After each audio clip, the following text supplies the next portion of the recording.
Welcome to Distance is No Obstacle, a medical education podcast aimed at providing bite-sized education and information for people working in rural and remote Australia. Today we hear from Dr. Gill Cowen from the Curtin Medical School with her latest research on concussion. I'm a rural and remote trained GP with a sports medicine masters, and I developed an interest in concussion when I was working as an Australian rules football team doctor for WA State Colts. But I now work at Curtin Medical School in a teaching and research position, and I've recently reduced my clinical FTE to pursue a PhD looking at socioeconomic consequences of all-cause concussions. What is the most common presentation you're faced with surrounding concussions? Presentations are varied. Despite people commonly associating concussion with contact sport, only about 16% of concussion is sports related, with the majority coming from falls, road traffic incidents and assaults such as domestic violence. So anyone that experiences a blow to the head directly or a transmitted force from a blow to the body to the head can get concussion. And common symptoms obviously include headaches, fatigue and fogginess, memory problems, problems with balance and dizziness, or just not feeling your normal self. Symptoms can evolve over time, and that's why we recommend someone with a concussion remains with a responsible adult for at least 24 hours after the injury. In general practice, we see people presenting throughout the course of concussion injuries, so we might witness them having an injury on the sideline at our child's football game, and we might be called to provide advice regarding assessment at that point. We might see patients who are presenting to emergency departments acutely, for example, when we're working there.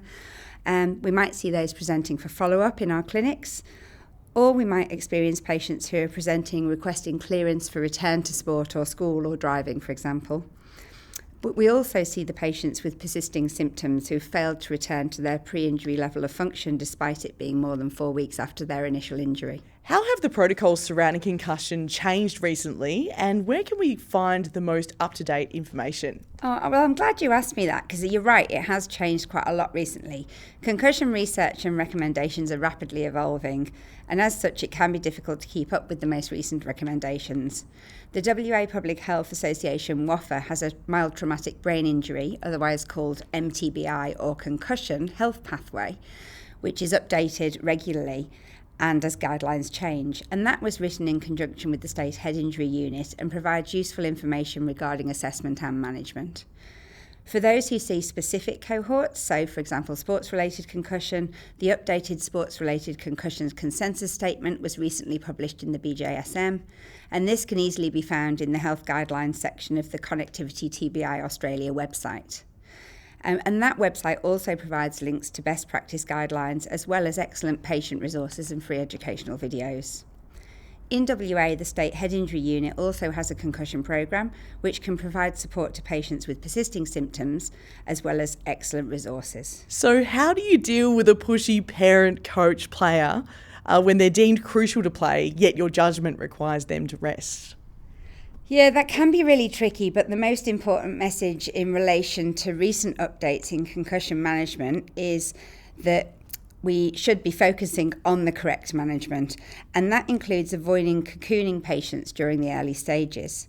So whilst it's recommended that screen time is avoided in the first 48 hours, patients can still perform day-to-day tasks that don't make their symptoms worse. Taking periods of rest should an exacerbation occur, and until symptoms return to previous levels. High-risk activities and activities that make symptoms significantly worse, so such as returning to play often, are of course recommended. And a graded paced approach to return to full activities is recommended with return to learning or work and early focus. Anyone who has sustained a concussion should not return to activities where there's a high risk of sustaining a subsequent concussion until they've fully recovered. And that's because there is a risk of something called second impact syndrome, which is particularly seen in the adolescent population and can result in massive brain edema and death. So when a second concussion is sustained before full recovery from an initial concussion has occurred, this is a risk.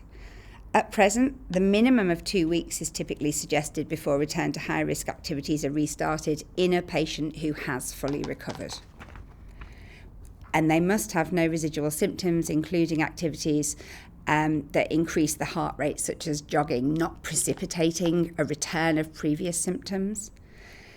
Parents and coaches that push for children or adults to return to play need to be reminded that an early return to play may risk a catastrophic event such as second impact syndrome at worst, but at best may result in recurrence of symptoms which may then persist for longer than would have been expected and actually might slow down the trajectory of their improvement and return. How do you approach educating others on the concussed individual when they seem fine? Yeah, it's tricky. I agree. It can be a tricky thing, and it's a good question. Look, it's important to educate people on recognising potentially concussive mechanisms as well as the symptoms and signs in a person. So if somebody is witnessed as having a big blow to the head or a blow to the body that seems to have caused significant transmitted force to the head, as evidence might be by them complaining of neck pain, for example, then the key is that we should be removing those people to safety and referring them for medical assessment for a doctor or other health professional to make a diagnosis of concussion. So we're really looking to remove people rather than say we think you've got a concussion or not. It's that recognise, remove and refer process.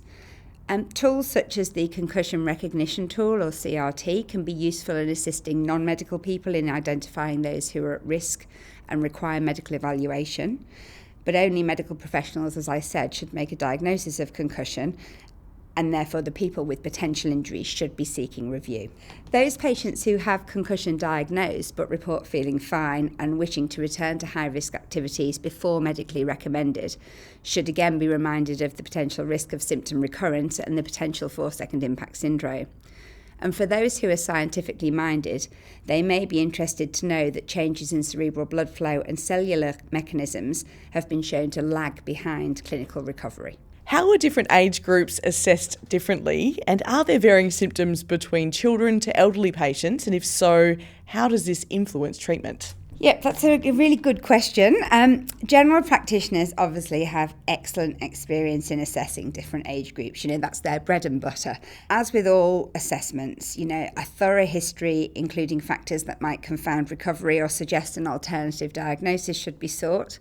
And GPs would typically look for a history from a parent or carer in a paediatric patient as well as the patient themselves, and may require a collateral history from other age groups, for example, an elderly patient in a residential care facility whom the nurses may know really well.